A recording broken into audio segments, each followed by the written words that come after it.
Assalamualaikum warahmatullahi wabarakatuh.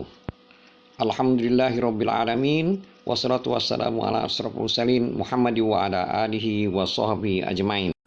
Dulur-dulur seiman, ayat ketiga daripada surat Al-Fatihah adalah Ar-Rahmanir Rahim, yang artinya Maha Pemurah lagi Maha Penyayang. Firman Allah Subhanahu wa taala Ar-Rahmanir Rahim itu sudah dikemukakan di dalam bab basmalah yang sudah dibaca atau diterangkan terlebih dahulu. Al-Qurtubi mengatakan sesungguhnya Allah Subhanahu wa taala menyifati dirinya dengan Ar-Rahman dan Ar-Rahim. Sesudah firman-Nya Rabbil Alamin, tiada lain agar makna tarhib yang dikandung Rabbul Alamin dibarengi dengan makna targhib yang terkandung pada Ar-Rahmanir Rahim, sebagaimana pengertian yang terkandung dalam firman-Nya, yaitu dalam surat Al-Hijr ayat 49-50,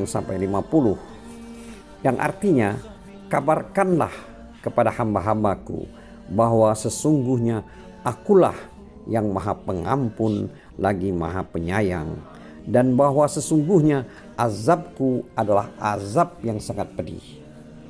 Juga Allah telah berfirman dalam surat Al-A'raf ayat 167 yang artinya, sesungguhnya Tuhanmu amat cepat siksaannya, dan sesungguhnya Dia adalah Maha Pengampun lagi Maha Penyayang.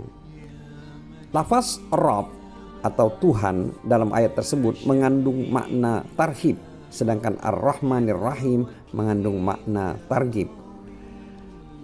Di dalam kitab Sahih Muslim disebutkan dari Abu Hurairah radhiyallahu anhu bahwa Rasulullah sallallahu alaihi wasallam pernah bersabda, seandainya orang yang mukmin mengetahui apa yang ada di sisi Allah berupa siksaan, niscaya tiada seorang pun yang tamak untuk menginginkan surganya. Seandainya orang kafir mengetahui apa yang ada di sisi Allah berupa rahmat, niscaya tiada seorang pun yang berputus asa dari rahmat-Nya. Dulur-dulur seiman, kita lanjutkan ke dalam ayat yang keempat dari surat Al-Fatihah, yaitu Maliki Yaumiddin, yang artinya yang menguasai hari pembalasan. Sebagian ulama qiraah membacanya Maliki, sedangkan sebagian lain membacanya Maliki. Kedua-duanya sahih, lagi mutawatir di kalangan as-sab'ah. Lafaz Maliki dengan huruf lam dikasrohkan, ada yang membacanya Maliki atau Maliki, sedangkan menurut bacaan Nafi, harokat kasroh huruf kaf dibaca isba sehingga menjadi Maliki Yaumiddin. Kedua bacaan tersebut, Maliki dan Maliki, masing-masing mempunyai pendukung tersendiri ditinjau dari segi maknanya. Kedua bacaan tersebut sahih lagi baik, sedangkan azami masing-masing mempunyai pendukung tersendiri ditinjau dari segi maknanya.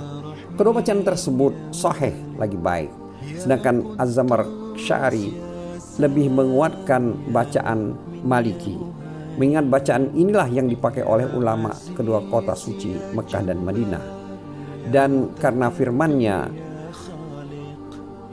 yang artinya kepunyaan siapakah kerajaan pada hari itu, surat Al-Mu'min ayat 16. Dan pada surat Al-An'am 73 Allah berfirman, dan benarlah perkataannya, dan di tangan kekuasaannya lah segala kekuasaan.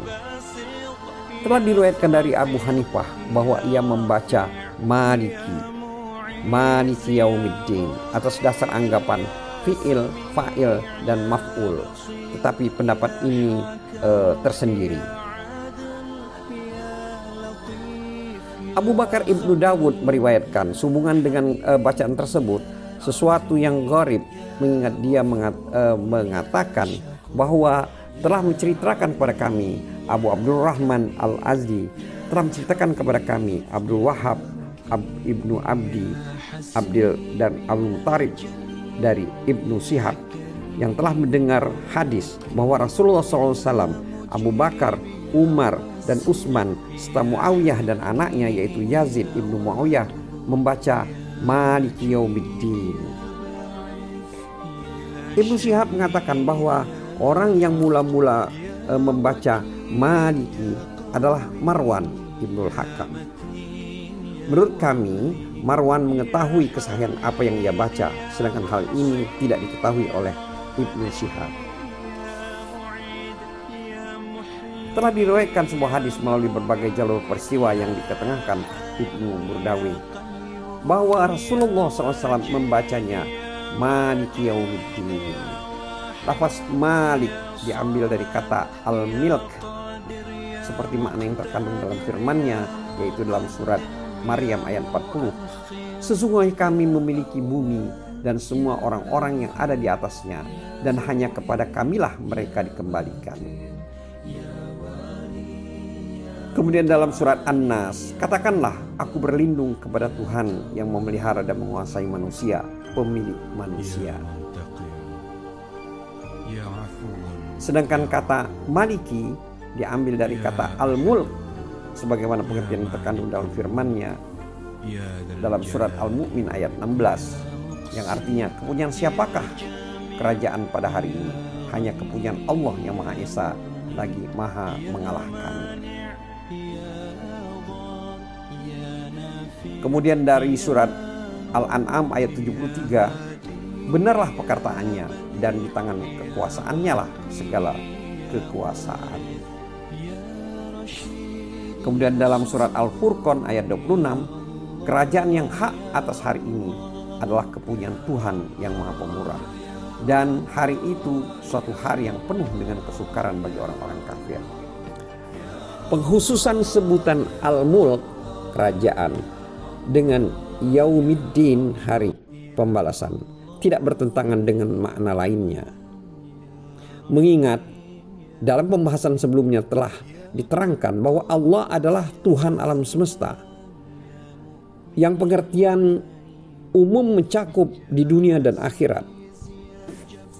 Dimudahkan kepada lafaz Yaumiddin karena tiada seorang pun pada hari itu yang mendakwakan sesuatu, dan tiada seorang pun yang dapat angkat bicara kecuali seizin Allah Subhanahu wa taala, sebagaimana dalam firman Allah surat An-Naba ayat 38, yang artinya pada hari ketika roh dan malaikat berdiri bersaf-saf, mereka tidak berkata-kata kecuali siapa yang telah diberi izin kepadanya oleh Tuhan yang Maha Pemurah dan ia mengucapkan kata yang benar.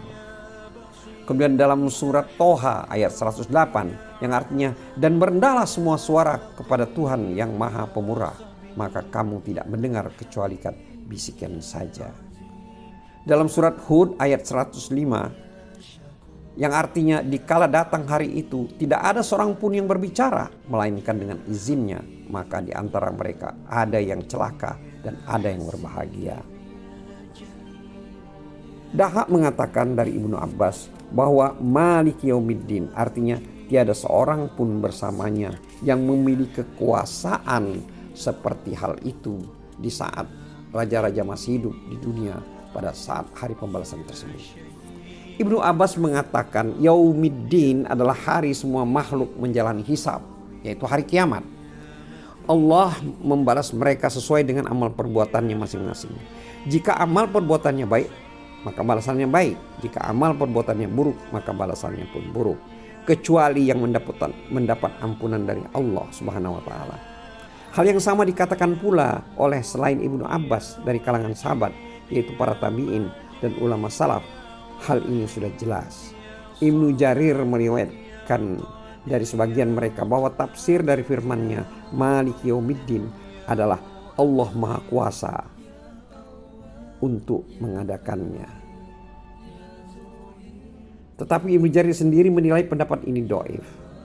Akan tetapi pada lahiriahnya tidak ada pertentangan antara pendapat ini dengan pendapat lainnya yang telah disebutkan terdahulu. Masing-masing orang berpendapat demikian, dan yang sebelumnya mengakui kebenaran pendapat lainnya serta tidak mengingkari kebenarannya.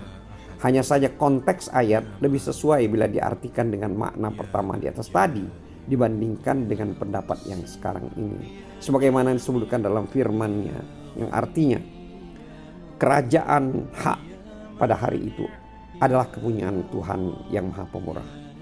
Dan adalah hari itu suatu hari yang penuh dengan kesukaran bagi orang-orang kafir. Al-Furqan ayat 26. Sedangkan pendapat yang kedua, pengertian yang mirip dengan makna yang terkandung dalam firman-Nya yang artinya pada hari Dia mengatakan jadilah, maka terjadilah. Surat Al-An'am ayat 73. Pada hakikatnya raja yang sesungguhnya adalah Allah Subhanahu wa taala, seperti yang dinyatakan dalam firman-Nya. Dialah Allah yang tiada Tuhan selain Dia, raja yang maha suci dan yang maha sejahtera. Al-Hasyr ayat 23. Di dalam hadis Sahihain disebutkan melalui Abu Hurairah radhiyallahu anhu secara marfu, yang artinya nama yang paling rendah di sisi Allah ada seorang laki-laki yang menamakan dirinya dengan panggilan Malakul Amlak, sedangkan tiada raja selain Allah. Di dalam kitab Sahihain disebutkan bahwa Rasulullah SAW pernah bersabda, Allah menggenggam bumi dan meliputi langit dengan tangan kanannya, maksudnya kekuasaannya. Kemudian berfirman, akulah raja. Sekarang mana raja-raja bumi?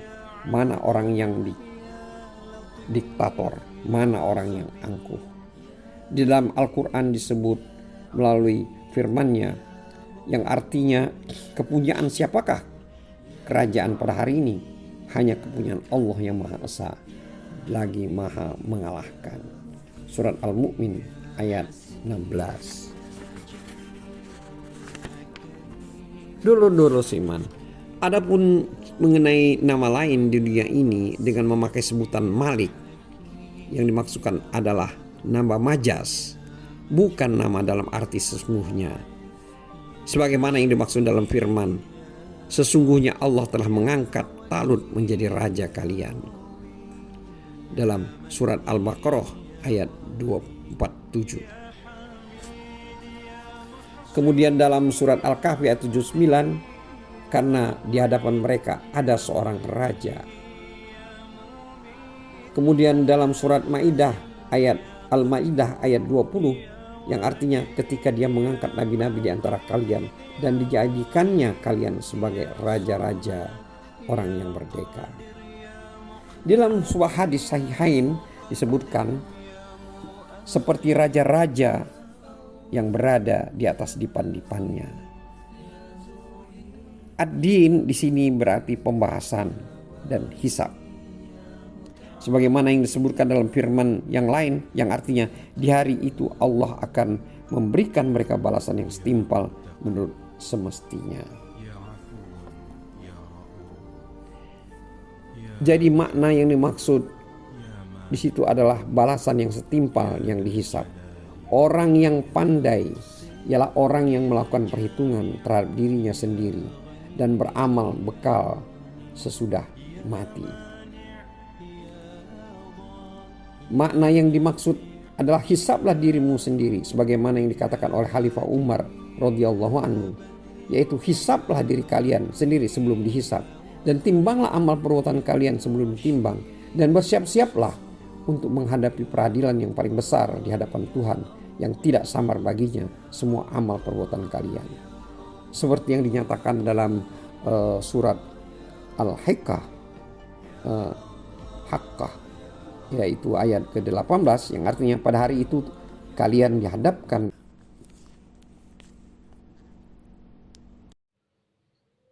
Wallahu a'lam bissawab. Wassalamualaikum warahmatullahi wabarakatuh.